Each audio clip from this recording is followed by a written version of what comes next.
Hello and welcome back, my body language buddies. Today, in episode 43, the big question is, what was the real reason behind Bill and Melinda Gates' divorce? And to solve this riddle, we will address their strange relationships, some things about their foundation work, and some unsettling connections that sent their marriage tumbling like a Jenga tower. Remember that I've got a gift for you, my 100 body language tips in a free PDF that you can find right in the description. And thank you for supporting my channel. All you have to do is like this video, subscribe, and hit that bell so you don't miss any of my body language analysis and tips. My name is Jesus Enrique Rosas. I'm the body language guy, and together we'll uncover the secrets that people try to hide from us.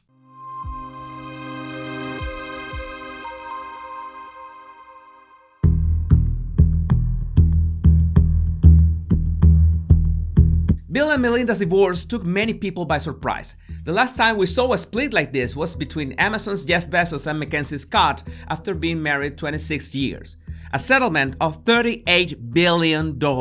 Now, being Bezos one of the richest men in the world and having solid aspirations of becoming a real-life Lex Luthor, that's a lot of money just to be able to have a new girlfriend.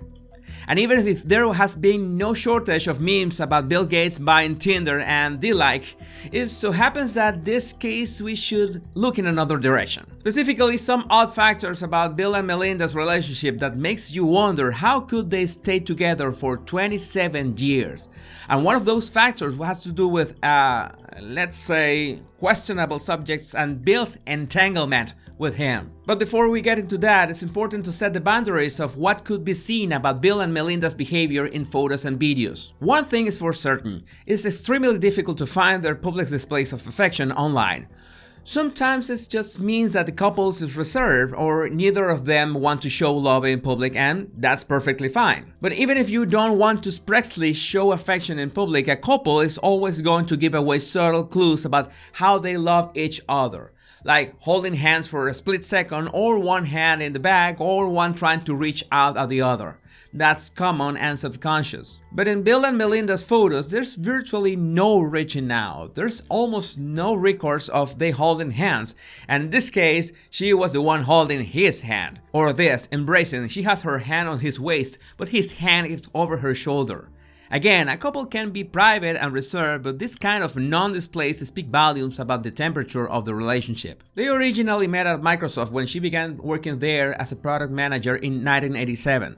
He was a workaholic, absolutely dedicated to his company, and she was industrious at her position, so it's easy to imagine that they first developed some healthy admiration for one another. And that's a great way to start a relationship, but one particular anecdote helps to better illustrate how Bill Gates' feelings work. Melinda once walked into his bedroom where he had a whiteboard listing the pros and cons of marrying her.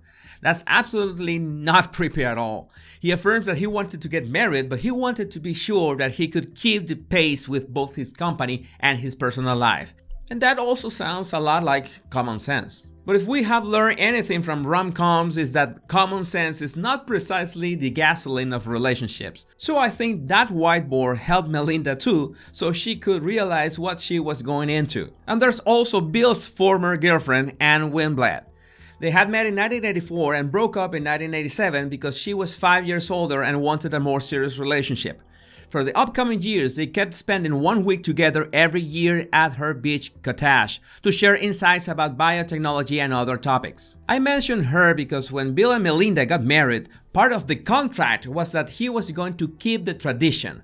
In other words, going with Anne to her cottage, alone 1 week a year. Now that's entering the twilight zone of relationships. It's a good exercise to try to guess what went through Melinda's mind when she agreed to that, given that one of the activities that her soon-to-be husband and his ex-girlfriend did there was playing mini-golf. And yes, you were expecting the stick, balls, and hole joke. There you go. Oh, and I just forgot, when Bill was going to marry Melinda, he asked Anne for approval. Let that sink in. It's easy to figure out that romanticism has not been one of the most important traits of Bill Gates, and Melinda was well aware of it. That's okay. Even if romanticism is a really important factor in any relationship, there are always outliers that can get along with it. It's also the fact that people can express their love in different ways. What's the name of the book on that topic, Sarah? The concept of love languages was developed by Gary Chapman, PhD, in his book The 5 Love Languages. The Secret to Love That Lasts, where he describes these 5 unique styles of communicating love, categories he distilled from his experience in marriage counseling and linguistics. The 5 love languages are 5 different ways of expressing and receiving love. Words of affirmation, quality time, receiving gifts, acts of service, and physical touch. Not everyone communicates love in the same way, and likewise, people have different ways they prefer to receive love. It's easy to dismiss Bill Gates as a quirky workaholic that was only focused on his company and the matters of the heart were in second place. In fact, the first time he asked Melinda out, he suggested a date 2 weeks away. She felt like, hey, I know you're busy, but will you please ask me out a little closer to the date? But in a recent report of the New York Times, there are insights about the Microsoft founder getting a bit too friendly with female employees of both his company and the Bill and Melinda Gates Foundation. There's also a Wall Street Journal article about Bill having an affair for years with a female engineer. Well, if that's the case, it also falls outside relationship topics and instead it's about power in the workplace. It's a combination of workplace toxicity and power dynamics that, of course, is absolute responsibility of both adults, but the one with the most power will always have the upper hand. Now we're going to watch a clip where CNN reporter Jen Anderson asks Bill what qualities he looks for in a partner. The interview was 3 years before he announced his engagement to Melinda in March 1993, but the couple were together at the time. Let's see what can you spot. I mean, what are the qualities that you look for? Well, I'm more like, if I want to. Tall, short? I'm not sure there's a good answer to that question. I mean, what am I supposed to say? He absolutely evades the question of what he looks for in a partner. The easiest way to answer that question was thinking of Melinda and just describing what did he see in her. It's almost logical, the way any normal human being thinks. One thing is for certain, Bill Gates' behavior is eccentric in many ways, and that must be one of the reasons why he ended up messing around Epstein, with Melinda objecting that relationship. And it could have gotten lost in time if it wasn't for the year 2019, when the scandal of the Epstein case exploded and investigations landed Bill in his flight logs. It was a public relations mess of such proportions that Melinda must have realized that she needed a way out of that. So she looked for the best lawyers that she could find and began to craft an escape plan. The original arrangement of their marriage was a classic one. He was the one leading Microsoft, she was the one leading their home. So this was also to protect their children. And one of the reasons why she waited until this year is because their youngest daughter was just finishing high school. That is a behavior marker that Melinda has a strong empathy towards her children and is doing the best she can to protect them from any fallout that will come. And maybe that's what she thought from the first time they met Epstein. Beginning in 2011, Bill met with Epstein on numerous occasions, including at least 3 times at Epstein's Manhattan townhouse. Yes, the one that has more cameras than a Best Buy, and at least once staying late into the night, according to interviews with more than a dozen people familiar with the relationship, as well as documents reviewed by the New York Times. There was one interesting sentence that caught my attention in one of the emails that Bill sent his colleagues about that first meeting. His lifestyle is very different and kind of intriguing, although it would not work for me. That's kind of odd. One of Gates' spokespersons said that he was referring only to the unique decor of the Epstein residence and Epstein's habit of spontaneously bringing acquaintances in to meet Mr. Gates. Now that sounds like a film noir introduction, but before going deeper inside Epstein's mansion, there's one phenomenon whose mention is required to understand why Gates met so many times with Epstein, and that's charity donations. When you go down the rabbit hole of the relationship between Bill Gates and Jeffrey Epstein, it's mandatory to talk about charities. At some point of everything that he did, Epstein realized that he needed 2 things: rich people to give money and organizations to watch his face and actions. He understood that people like Bill Gates were really interested in making some kind of impact, change, or at least help research and technology. And at the same time, there were countless research institutes that needed a constant flow of donations to keep working. He funded a number of charities that gave money to these research centers, and that way he could hang out and get pics with academics, intellectuals, and in some way or another, at least in image, be related to them. But then he figured out, why not become a charity broker? 5 millionaires and billionaires that want to give away money, maybe for tax purposes, and connect them with those institutions. Here's a very easy graphic to illustrate this. You got institutions on the left, millionaires on the right, and Epstein on the center. What Epstein had to do was convince the millionaires to make donations to the institutions, but with a catch. The donations of the millionaires had to be channeled through Epstein's non-profit organizations, so it could be seen as if it was Epstein himself who gave away the money and in turn getting the clout and recognition in return. Epstein himself had donated $9 million to Harvard right before pleading guilty in 2008. Now, you have cash going to Epstein and cash going to the institutions and clout and recognition going back to Epstein. Hey, we're missing something here. The people that gave away money through Epstein didn't do it for free. They got something in return from him. Yeah, you guessed right. It was the New Yorker that reported a donation of $2 million to the MIT Media Lab from Bill Gates, channeled by Epstein on October 2014. This is one of the tools of a master manipulator. You want to access powerful people, but to be able to reach those people, you have to attract their attention in some way. How to do that? Use the prestige of institutions and academics, for example, his photos with Steven Pinker and of course his friendship with Prince Andrew. Sarah, can you give us some insight on this persuasion rule? Of course, Jesus. It's called the rule of association.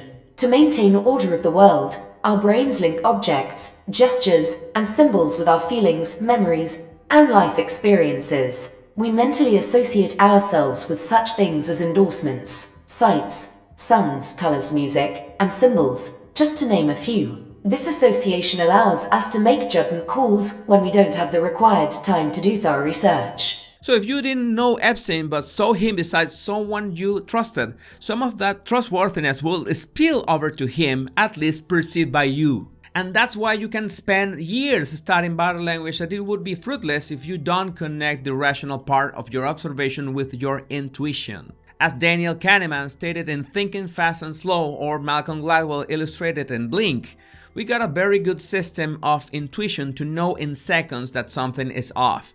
This is automatic and subconscious, and it only fails if we jump to rational conclusions when we try to rationalize things too fast, and we usually fall prey to prejudice. There's an old saying that is extremely useful. Never look at your circumstances better than they are or worse than they are either.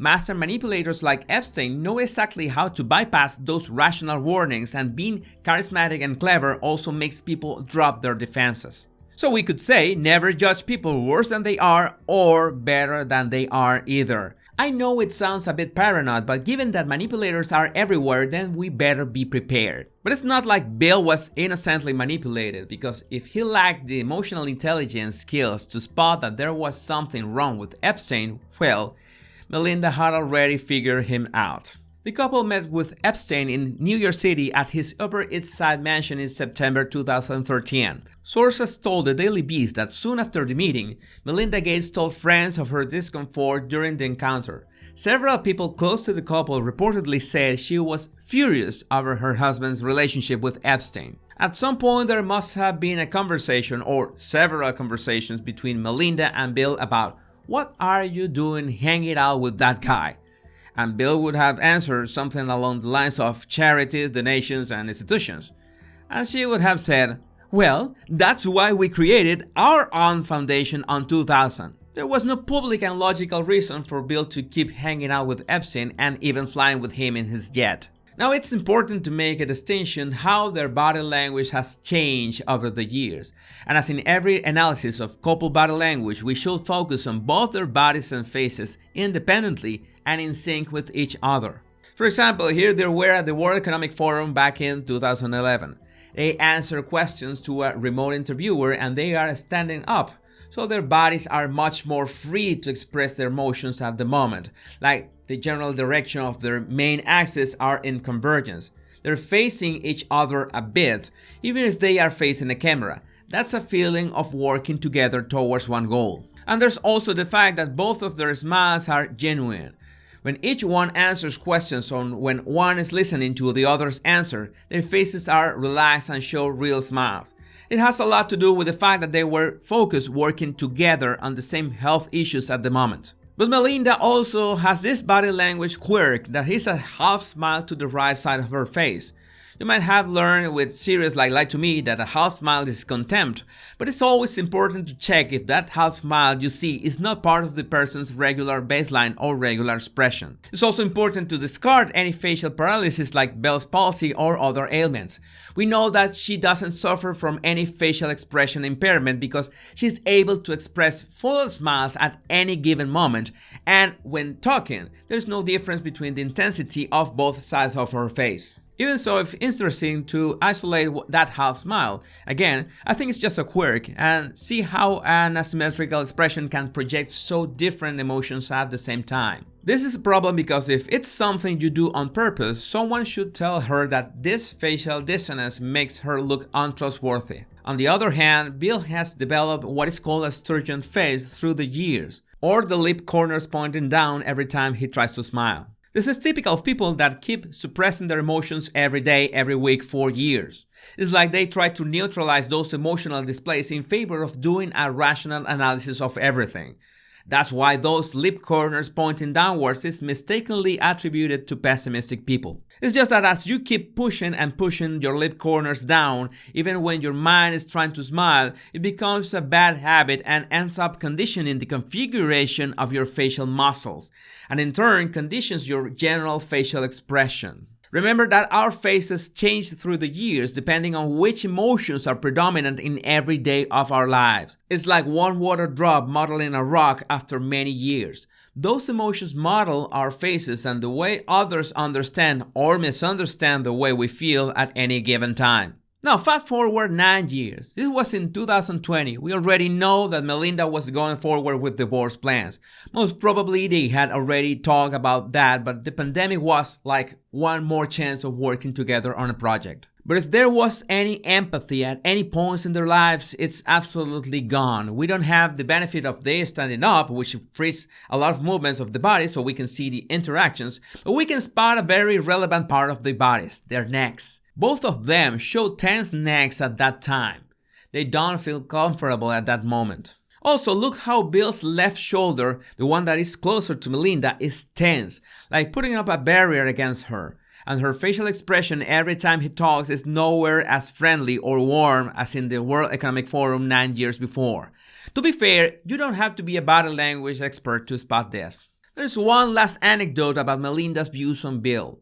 In this interview, she addresses that when they created the foundation and began working together in these projects, the attention in press conferences and public appearances were focused on him. She remembers that people began noticing her when she finally was allowed to speak and could share her ideas and insights.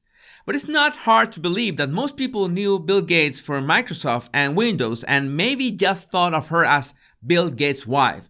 And at that moment, that's understandable. Her husband was one of the richest men in the world. I mention this because it's a good glimpse into Melinda's independent point of view.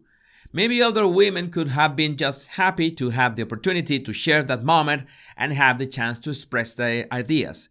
But Melinda wanted to be noticed on her own and for herself, not be just the wife, but an independent thinker, and that quality just raises the odds of going separate ways. I think by this point you have a better understanding of their decision of getting divorced, and with all these details it's not surprising that Melinda was looking for options from the time it was revealed that Bill kept meeting with Epstein regardless of her opinion. The lack of romance, the children no longer children, not having projects in common, because even if they both are working at their foundation, the two have developed different interests.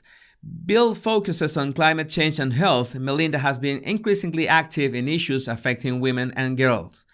When she turned 50, she told Time magazine that she was no longer going to meetings about science and medicine at the foundation. She said, "I trust Bill has those." I know I've mentioned some books today, but I also want to mention the 7 Principles for Making Marriage Work from John Gottman. And the term work is spot on because any long-lasting marriage requires a lot of dedication and patience. There's no exception to this. One more thing. This is a sculpture that Bill's parents gave us. And what we love about it so much is that it's these 2 birds who are looking forward together. And what it reminds us is these two birds, who presumably are mates, have a shared view out into the world. And to me, it reminds me that Bill and I have a shared vision. Remember that I've got a gift for you, my 100 body language tips in a single free PDF that you can download right in the description. And don't forget to subscribe if you don't want to miss any of my body language episodes and tips. See you next time.